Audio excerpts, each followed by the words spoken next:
producida o ocasionada por un parásito que antes se llamaba Oxyurus vermicularis, ha cambiado el nombre hace unas 3 décadas más o menos a Enterobius vermicularis.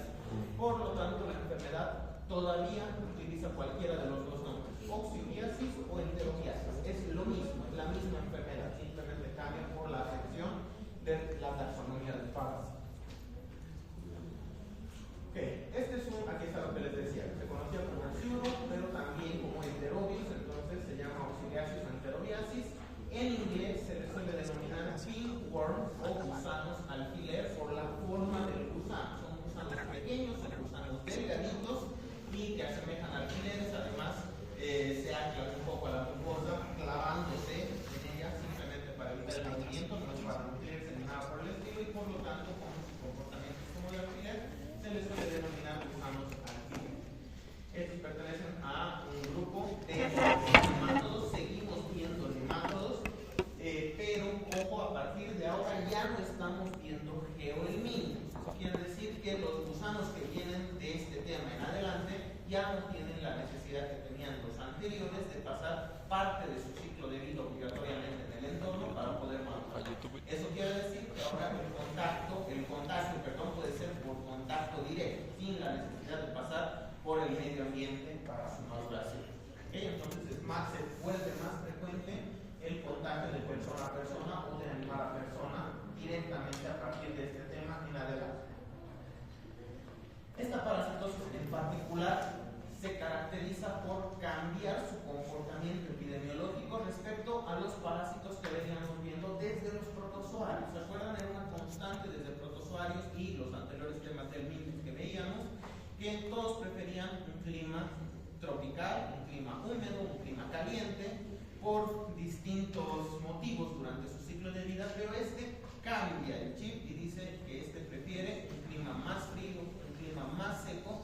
¿Por qué? Porque este en particular confía demasiado para su transmisión de hospedero a hospedero en el contacto directo. ¿Y en qué clima hay más contacto directo de persona a persona? En los climas fríos, porque muchas veces la forma más fácil que tienen las personas de calentarse en los climas fríos es estar muy abrigados, evitar los baños diarios, por ejemplo, o sea, la higiene se vuelve más deficiente, y permanecer cerca o hacinados con otras personas para defender del calor corporal de los demás. Entonces, los climas fríos favorecen el contacto cercano de persona a persona y por lo tanto promueven el contagio de esta enfermedad. Entonces, ahí hay que hacer una aclaración. Si bien es cosmopolita, está presente en todo el mundo, en todos los países, en todos los contextos, sí tiene una preferencia por los climas fríos principalmente. Aquí está lo que les decía. Y obviamente va en relación a la higiene personal también, porque para que un gusano pase de una persona a otra, entonces tienen que haber prácticas higiénicas deficientes, si no, la higiene se llevaría a los gusanos y no habría ningún tipo de riesgo. Pero vamos a ahondar un poquito más de eso cuando hablemos de la prevención más adelante. Empezaremos con la morfología del gusano. Este gusano tiene fase de huevo, un estadio larvario que es transitorio y muy corto, y el estadio adulto que irónicamente también es bastante corto. Entonces pasa la mayor parte de su ciclo de vida en forma de huevo, que es resistente a la desecación, es resistente a múltiples factores nocivos ambientales y puede persistir durante mucho tiempo, incluso varios meses. Entonces volvemos a definir que es un nemátodo intestinal, un parásito pequeño y delgado, de un color blanquecino.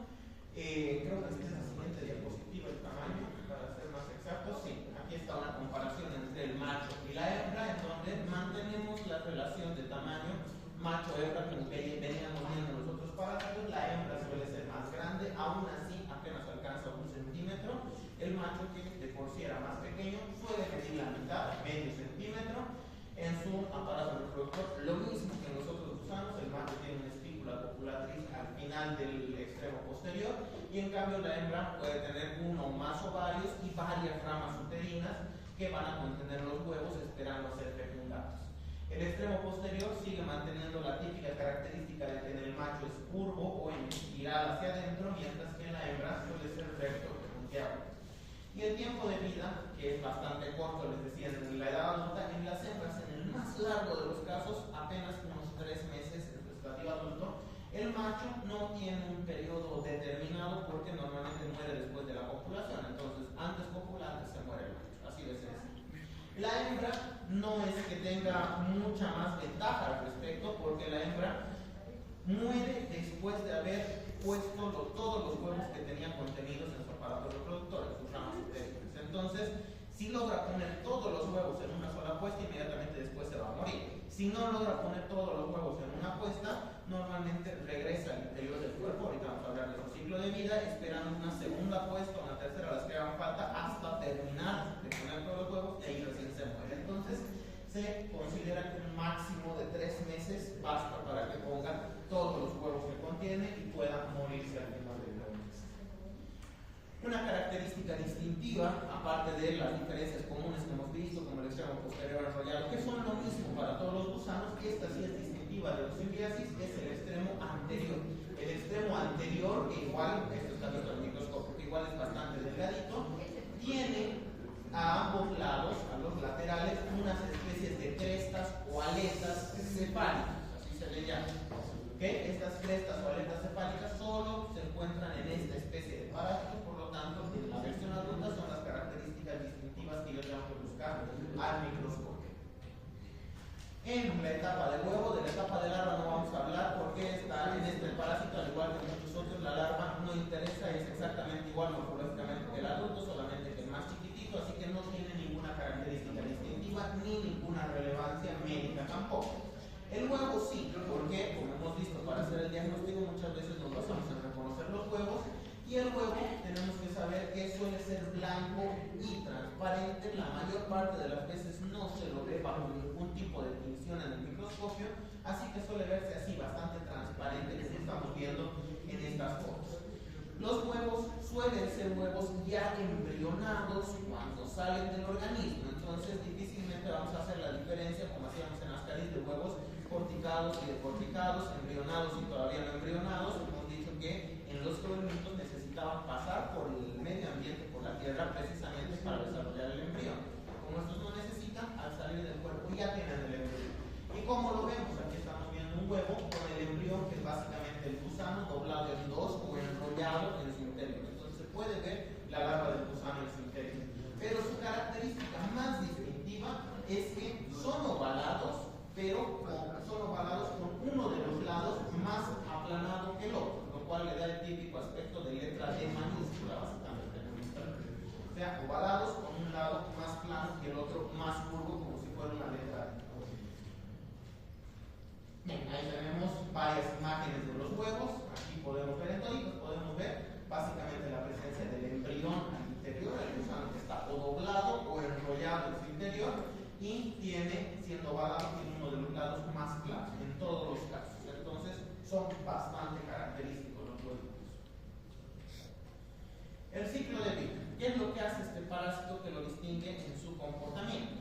Primero, prefiere el intestino grueso para vivir, no porque requiera nutrientes particulares del intestino grueso, a diferencia de otros parásitos, ni porque invada la mucosa, el tipo de células, nada que ver. Este se nutre normalmente de los detritos celulares de nuestros propios alimentos, así que ni siquiera van a causarnos una mala absorción ni una desnutrición de ningún tipo. Al vivir en el colon ya directamente se alimentan de las sustancias de desecho de nuestro bolo alimenticio. Entonces, no nos causan un daño directo a nosotros, pero habitan en el colon porque entre su comportamiento característico las hembras necesitan salir al exterior del cuerpo para oviponer, para poner sus huevos, y luego, si es que no ha terminado, como les decía, volver a introducirse hacia el colon. Entonces no lo va a hacer si tiene que recorrer los 8 metros de intestino estando viviendo en el duodeno, ¿verdad? Eso para un gusano de 1 centímetro es una maratón. Entonces no lo va a hacer de esa forma, tiene que estar cerquita de la salida para poder tener este comportamiento.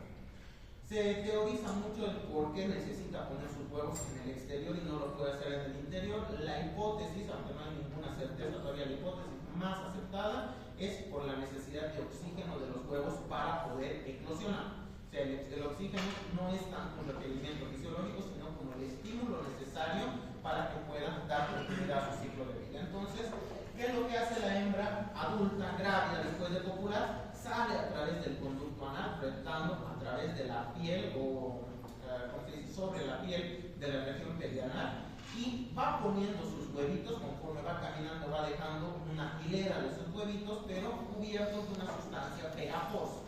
Esta sustancia pegajosa asegura que se adhieran a la piel y no se vayan a desprender fácilmente.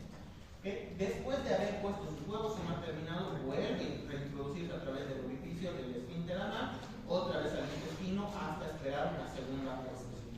Al hacer este comportamiento es cuando nos causa la mayor parte del daño de forma indirecta, como pueden ver, porque no hay una lesión mecánica directa, pero de forma indirecta nos ocasiona todos los daños que derivan de la sintomatología de este parásito. Pero vamos a continuar con el ciclo de vida perianal. Entonces los huevitos quedan pegados a la piel de la región perianal. Todo este proceso, este movimiento, este estímulo en una zona de piel tan sensible como la piel perianal va a causar prurito, un prurito muy intenso que normalmente sucede durante las noches. Entonces cuando estamos inconscientes y sentimos prurito en esa zona, ¿cuál es el primer impulso inconsciente? Rascarnos esa zona. Y después, al despertar al día siguiente, no somos conscientes de lo que ha pasado y sin higienizar correctamente las manos, agarramos objetos que nos llevamos a la boca, alimentos, aquí creo que aquí o más adelante nos ponen de ejemplo, por ejemplo, el cigarro, en el caso de los niños se chupan los dedos o se muerden las uñas y de esa forma el huevo alcanza desde la región perianal hasta la boca y durante el tracto digestivo va a ir eclosionando, volviéndose larva, madurando y volviendo a ser adulto de nuevo hasta el intestino grueso. Entonces es bastante fácil y frecuente la autoinfección, que me infecte con los huevos de mis propios parásitos. ¿Cómo hacemos para que este infecte a otras personas? Tiene que llegar desde la región perianal, el huevo de una persona, hasta la boca de otra persona, ¿verdad? Entonces, con este razonamiento nosotros podemos ver distintas causas según los grupos etarios importantes. Cuando estamos hablando de niños, por ejemplo, el mecanismo más frecuente es lo que hemos descrito, el ciclo ano-mano-boca. Se rascan y con la mano transportan los huevitos hacia la boca de sí mismos o de otros niños alrededor con los que tengan contactos, hermanos o familiares pequeños, si es que viven en la misma casa, o si están en guarderías, incluso otros niños durante el juego o durante la convivencia. Eso suele ser en los niños bastante frecuente. En los adultos que no tienen estos comportamientos, que son ya más maduros y requieren otros comportamientos, como por ejemplo prácticas sexuales orales anales, que a veces se dan entre los adultos y que directamente perpetúan el ciclo de contagio entre personas. Pero no es la única forma, también puede darse en la convivencia con niños pequeños, por ejemplo, madres o padres que duermen en la misma cama con sus hijos pequeños, ¿verdad? Y los niños ahí están manoseando todo, agarrando todo y entre esas cosas a veces les meten la mano a la boca a los papás o agarran objetos que luego les dan y los papás que no son conscientes de esto a veces resultan contagiados de esta manera. Entonces el contagio intrafamiliar es una característica muy importante en esta enfermedad. Vamos pasando, que básicamente ya les he descrito todo el ciclo de vida en la anterior diapositiva. Ahí están las vías de infección, lo que les estaba diciendo.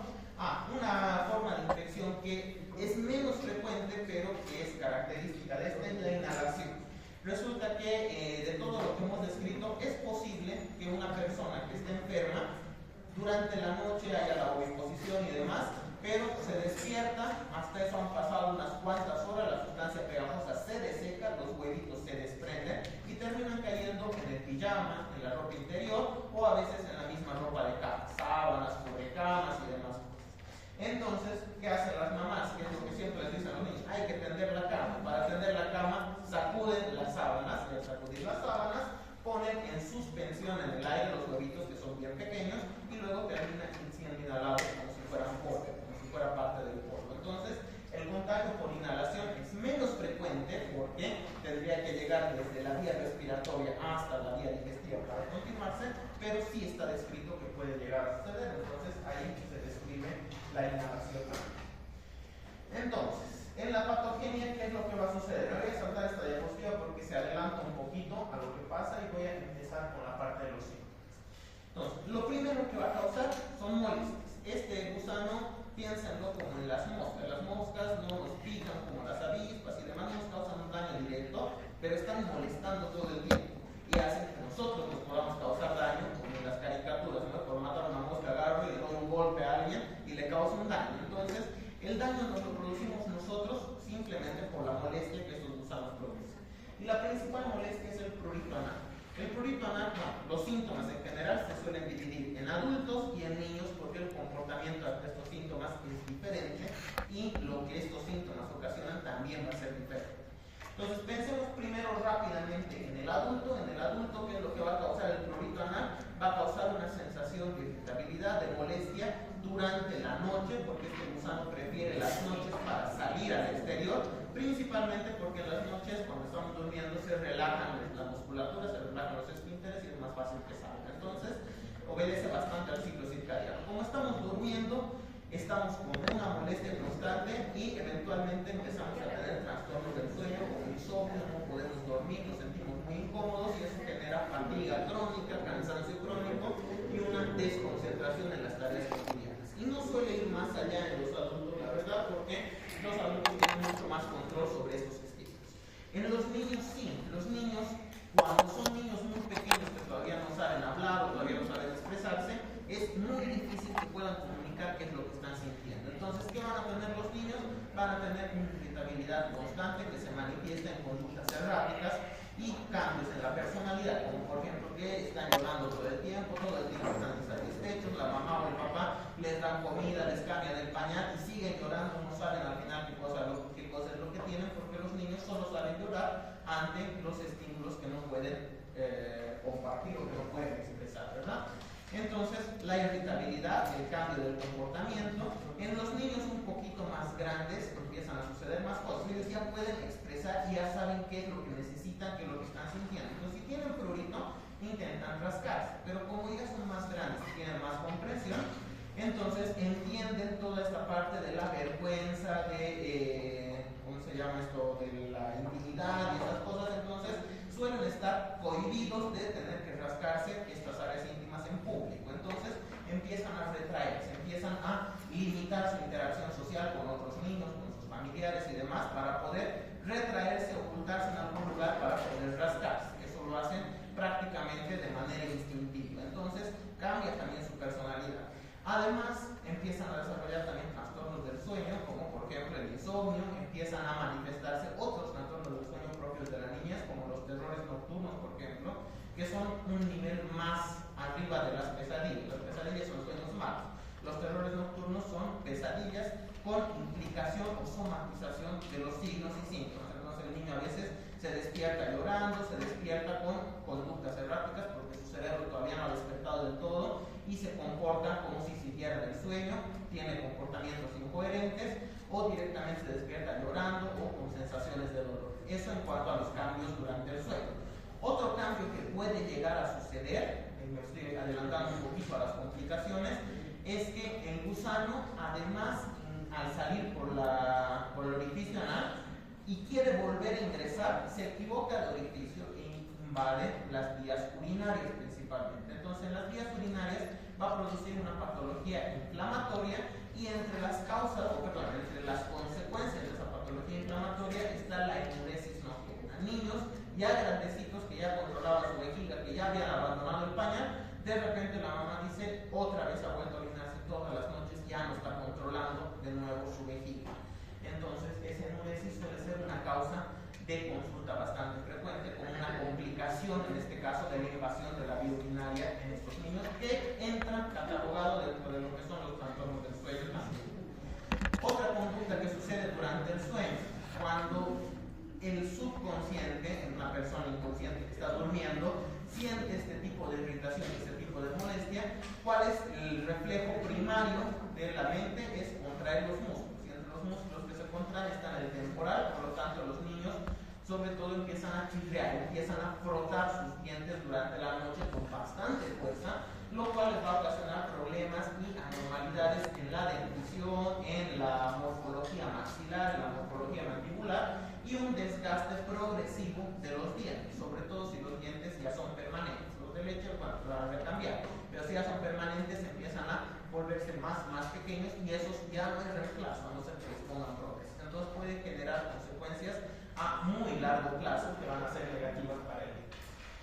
Bueno, volviendo a la complicación de que se vayan por otro tracto que no sea el conducto anal, al momento de moverse a través de la vía urinaria o incluso en las niñas por la cercanía anatómica a través del conducto vaginal y demás, estos parásitos están viniendo de una zona que no es estéril, entrando a una zona que es estéril. Entonces, en su superficie arrastran bacterias, arrastran esporas de hongos, que arrastran otros microorganismos que luego van a causar vaginitis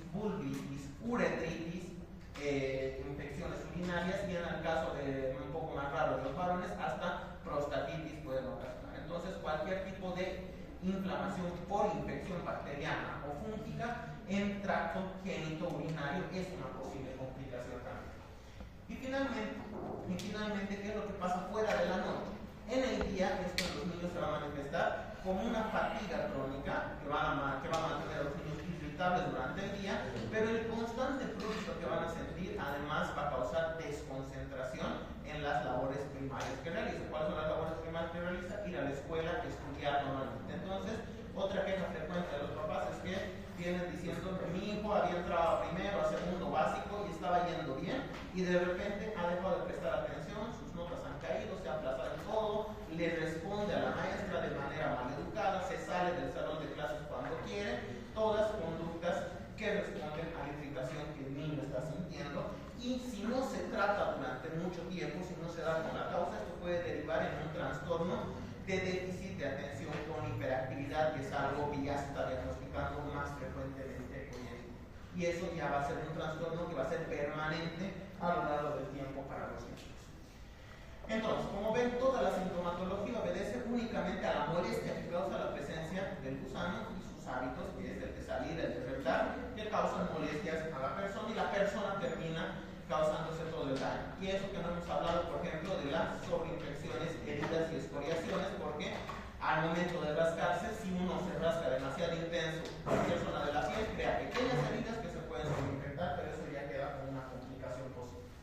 El diagnóstico. El diagnóstico en esta enfermedad es eminentemente clínico, principalmente los síntomas. ¿Por qué? Porque priorizamos el poder interpretar los signos y síntomas raros, que son signos y síntomas nuevos para todos ustedes que no habíamos comentado en otros parásitos, y asociarlos todos juntos a una entidad parasitaria, porque todo lo que les he descrito pareciera obedecer a trastornos del desarrollo psicomotriz, trastornos de la personalidad, trastornos del sueño. Parece que fuera un trastorno psicológico, parece que fuera una enfermedad psicológico-psiquiátrica del niño, pero en realidad todos tienen una causa fisiológica explicable. Entonces, hay que tener en la mente que todos estos síntomas que hemos descrito pueden obedecer a un parásito para poder sospechar de esto. Y una vez hacemos la sospecha, ese es el pilar fundamental, recién vamos al diagnóstico. El diagnóstico también nos aleja un poquito del típico coproparasitológico que estábamos habituados. ¿Por qué? Porque los huevitos no están en la materia fecal. Los huevos están adheridos a la piel de la región perianal. Entonces, si bien puede ser que se desprendan algunos y salgan en la materia fecal, es bastante raro. Entonces, no podemos confiar en el coproparasitológico. En lugar de eso, recurrimos al test o método o técnica de grapa, o técnica de la cinta engomada, o técnica de la cinta adhesiva, que básicamente consiste en agarrar un bajalenguas, un objetos o cualquier otro objeto de tipo paleta, exactamente como esto, al cual le vamos a aplicar cinta adhesiva con una técnica particular, que es la que estamos viendo aquí en la imagen. ¿Qué es lo que voy a hacer? Voy a pegar aquí en esta zona planita, he pegado la cinta adhesiva, pero no termino de pegarlo en toda la cara, sino que después de haber pegado una parte, le doy la vuelta a la cinta adhesiva y lo llevo hacia atrás. De esa forma yo tengo parte adhesiva en ambas caras de la paleta, ¿verdad? Yo puedo utilizar esa paleta luego para ir a la región perianal, separar las nalgas y tocar con ambos lados de la paletita improvisada con cinta adhesiva ambos lados de la región perianal. De esa forma me estoy asegurando que los huevos que puedan existir queden pegados en la cinta adhesiva, y luego regreso aquí después de que he tomado mi muestra, y esto que estaba enrollado hacia atrás, como estamos viendo acá, lo desenrollo y lo termino pegando encima, y ahí ya tengo mi objeto cubierto con cinta adhesiva que voy a llevar al microscopio. Como esta es la técnica básica, obviamente no se aplica ningún tipo de tinción. Por eso la gran mayoría de las fotos de laboratorio que pueden encontrar y que nos han puesto aquí muestran los huevitos totalmente transparentes, porque no hubo ninguna tinción que pueda colorearlos. Y así es como se ve. No se sorprenda, hay que tener ciertas consideraciones aquí. Para el método de grapa hay que indicarle a los padres que tienen que traer al niño o el paciente tiene que venir nada más haber despertado, que no pasa demasiado tiempo, porque después de unas cuantas horas se deseca y los huevos se desprenden, no voy a encontrar nada. Y además tiene que venir sin haberse realizado la higiene matutina correspondiente, porque si por quedar bien con el doctor agarran y lo bañan al niño, se lo llevan todos los huevos y cuando llegue ya no va a haber nada que tomar, ¿verdad? Entonces tiene que ser sin higiene previa la toma de muestra. Eso siempre recomendable. Por lo tanto, no se sorprendan si al tomar la muestra encuentran restos de materia fecal en la muestra. Es parte de la ausencia de higiene que es requisito para que esta técnica sea exitosa. Y el tratamiento, el albendazol vuelve a ser el medicamento de elección, una sola dosis, aquí nos han puesto un 7 de más, es dosis única, 400 miligramos, es más que suficiente para matar al gusano. Como pueden ver, el gusano no es particularmente agresivo ni es particularmente resistente, entonces basta con una dosis de tratamiento. Pero ojo, aquí el tratamiento se tiene que aplicar a todo el grupo familiar, similar a la regla que teníamos en tricomonas, ¿verdad? El tratamiento a todas las parejas sexuales, en este caso a todo el entorno familiar. Y con entorno familiar nos referimos a todas las personas que viven en el domicilio. ¿Por qué? Porque en nuestro país, sobre todo, hay situaciones de vivienda en donde a veces más de una familia comparte espacios muy cerrados. Por ejemplo, alquilan un departamento con 2 habitaciones y hay 4 familias viviendo. Entonces, a veces 2 familias duermen incluso en la misma habitación. Entonces, todo el entorno familiar se refiere a todos los que viven en cercanía al paciente, porque el paciente diagnosticado, yo tengo que asumir que puede haber contagiado ya a todos los miembros de su familia o de su entorno domiciliario. ¿Okay? Entonces, el tratamiento se extiende y también no está de más que pidan el test de Graham o el test diagnóstico a todas las personas que vivan junto con el paciente. Sobre todo, y esto vale la pena que pregunten si es que existen situaciones de hacinamiento. Lo que les decía, por ejemplo, una familia de 5 hijos y el papá y la mamá, que son tan pobres que han conseguido un alquiler de una habitación. Entonces, los 7 duermen en la misma habitación. Entonces, es una situación de hacinamiento. Ahí con más razón. Y como alternativas, como el mebendazol, que hemos visto es una alternativa de la misma familia que el albendazol, y el palmato de Pirantel, que ya lo hemos visto en las cariasis, que tiene como mecanismo la parálisis espástica de los parásitos, sigue siendo una opción bastante eficiente. Y en la prevención, ahora sí, en la prevención, como ya hemos visto cómo actúa en su ciclo de vida, yo ya sé qué medidas tengo que recomendarle al paciente tomar para evitar contagiarse nuevamente o en un futuro con esta enfermedad. Empezando por evitar el onicofagia, ese hábito de los niños y a veces de muchos de nosotros adultos también, de mordernos las uñas, o mordernos ni siquiera las uñas, la piel alrededor de las uñas, perpetúa el hecho del ciclo ano-mano-boca, porque cuando estamos durmiendo no somos conscientes de dónde anduvieron nuestras manos, ¿verdad? Por mucho que conscientemente yo me lave las manos, no estoy consciente todo el tiempo. Entonces la onicofagia, enemigo de los pacientes con oxiduriasis. El cambio y la higiene de la ropa interior, de la ropa, no interior, pero ropa íntima, como por ejemplo las pijamas que solemos ponernos para dormir, y la ropa de cama, y el cambio de las fundas de las almohadas, de las sábanas y demás, periódicamente, y su higiene, un buen lavado. Muchas veces incluso se recomienda reforzar esto cuando ya se tiene el diagnóstico con hervir las pijamas, hervir la ropa, hervir las sábanas, porque la temperatura termina matando también al parásito. Entonces, no solamente hay que cargarnos del paciente que tiene la enfermedad, sino que tenemos que asumir que los huevitos han quedado dispersos en todo el ambiente.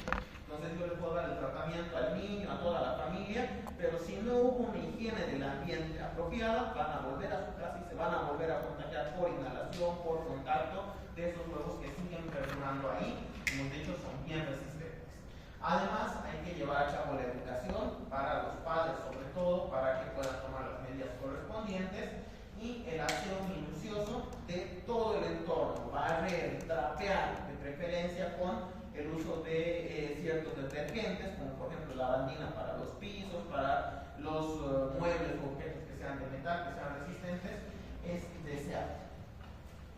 Y obviamente la higiene del ambiente hay que hacerlo siempre con barbijo, porque si estamos barriendo y demás, estamos levantando polvo que luego terminamos inhalando. Entonces ahí hay que tener mucho cuidado de recomendar el uso de barbijo al momento de utilizar los ambientes domiciliarios. ¿Hay preguntas hasta aquí?